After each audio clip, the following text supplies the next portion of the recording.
Hi, I'm Ellen Stofan, or Dr. E, and I'm the John and Adrienne Mars Director of the Smithsonian's National Air and Space Museum.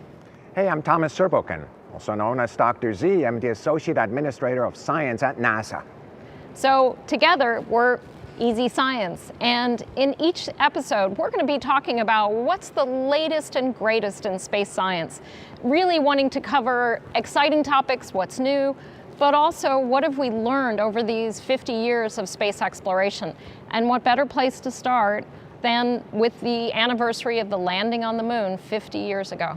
God, I'm so excited to be here, right here at the museum. I've been here many times looking at the exhibit of the moon. I think it's one of my absolute favorites in my favorite museum in the world. Yeah, it's an amazing place, and we do hold the Apollo collection for the nation, so it's amazing to be celebrating this 50th anniversary. So tell us about Apollo. What are your memories about Apollo, your childhood memories? So I was 8 years old the summer we landed on the moon, and I remember it really well, partially because my dad worked for NASA, so we were obviously sort of paying attention to it probably more than most people. We were up at my grandparents' cottage on a lake in Michigan, and my clearest memory was going, at one point during the night, we went out onto the lake, and it was a fairly sizable lake, and you could hear the broadcast echoing all over the lake, because that night, not just America stood still, but the world stood still to watch what humanity was accomplishing. Frankly, when they landed on the moon, those really fuzzy images, and by that point it was after 11 o'clock at night and I was 8 years old, I was really tired. So that part I remember a little less clearly. That's really amazing. I just can only imagine. For me, Apollo has really changed my life.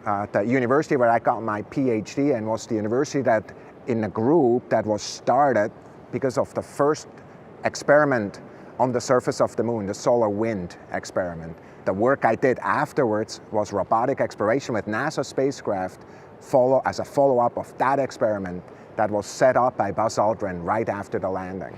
A lot of people throughout my career have said, what did we learn from all those Apollo moon rocks they brought back, one of which you can touch right here at the Air and Space Museum? What did we learn from all those Apollo rocks? So for you, what are the big science takeaways from Apollo? So for me, what's really the most amazing is I think when I look at the moon, and I do that every time I get a chance to, it's just amazing, this celestial neighbor of ours looking at it. I think of it as kind of the archives of the Earth and the solar system history. What we learned about is really the bombardment history of the solar system, but also about really the relationship between the Earth and the moon. But how about you? Well, it's really that, going back to the fact that all those impact craters on the moon that you see, those big, huge circles on the moon, they're telling you at some point all those bodies were also hitting the Earth and creating huge craters on the Earth. But with the Earth's surface constantly changing over time, we've lost that early history of the Earth. So we can go to the moon and say, what was the Earth like 4 billion years ago? And really help to learn more about this planet. And of course, there are theories that the moon originated as started out as a big chunk of the Earth that got knocked out by a very large impactor early in Earth's history. So understanding what was that lost chemistry, so to speak, of that chunk of the Earth that got removed is also really important for understanding this planet. One of the things that's been really amazing, these rocks that came back, one of the rocks you have right here, have really been a source of science even to today. Early next year, we're opening up one of the Apollo cores that we've never opened up. And there's still a lot of science we're learning. What are the most kind of recent science results that are exciting to you? A lot of it really does have to do with this history of the moon and what it's telling us about the long-term history of the Earth. But for a lot of us who really care about how we move humans out into the solar system, we think about things like, could there be ice on the moon? Could there be any ice deposits that future astronauts could maybe access? And so the fact that over the last about decade, with various instruments, we've actually been figuring out there are ice deposits on the moon. There's ice in the lunar soil. There could be actually larger ice deposits in permanently shadowed craters that are at the poles of the moon. And so this idea of water on the moon, which certainly at Apollo we didn't think that was possible, we've really learned in the last decade. And again, why that's important is, for one thing, that water is probably cometary ice, and we're interested in comets because they help form the Earth. But we're also really interested in using it potentially as a resource. And of course, that's why as early as 2020, we're going back with robots and initially in a kind of equatorial region, but soon enough to the polar regions, and then as early as 24 with humans to the very same region, because the resources are right there. Those water resources, we think, from remote sensing are right there. So what are all the missions that are going on right now? I know there's a lot going on right now. In fact, there's so much going on I can barely keep track of it. I know you just recently announced a bunch of ideas of missions going back to the moon. So what's really exciting to me is, like, besides the moon being a really important science target, it's also a way station to Mars. What we're really doing right now is we're developing technology instruments. Right now we're working on 28 science instruments and tech demonstrations. 28.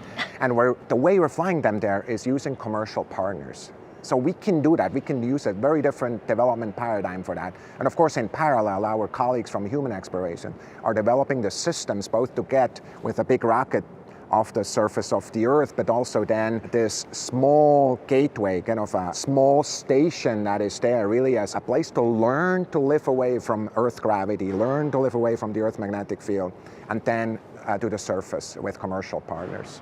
So I love this idea that we have this huge legacy of Apollo that's really carried us forward from all the science we learned from Apollo early on to the new science we're doing at the moon. A lot of it helping us not understand more about this planet, but also where we go next. And it's going to be that stepping stone to exploring the rest of our solar system. I really believe that's one of the most important aspects for Apollo for me. It shows that we can do these things. We go beyond. Yes, the moon is there. Yes, we're celebrating it. But our aspirations are beyond. We can't wait to have the United States on the surface with our international and commercial partners on the surface of Mars. We can't wait to see Dragonfly, this new mission that we just selected to go to Titan. What are most exciting things for you on the outside of the moon?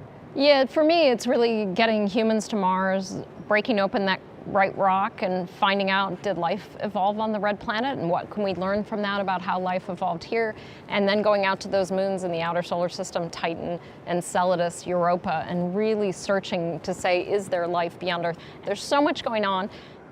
We're just about out of time. Unfortunately, really enjoying talking to you. This has been really fun, but in future episodes, what we'd like to do is to have you send us your questions. So contact us on social media, on Twitter, on Facebook, and let us know what you would like to learn about. So we see each other again at the next Easy Science.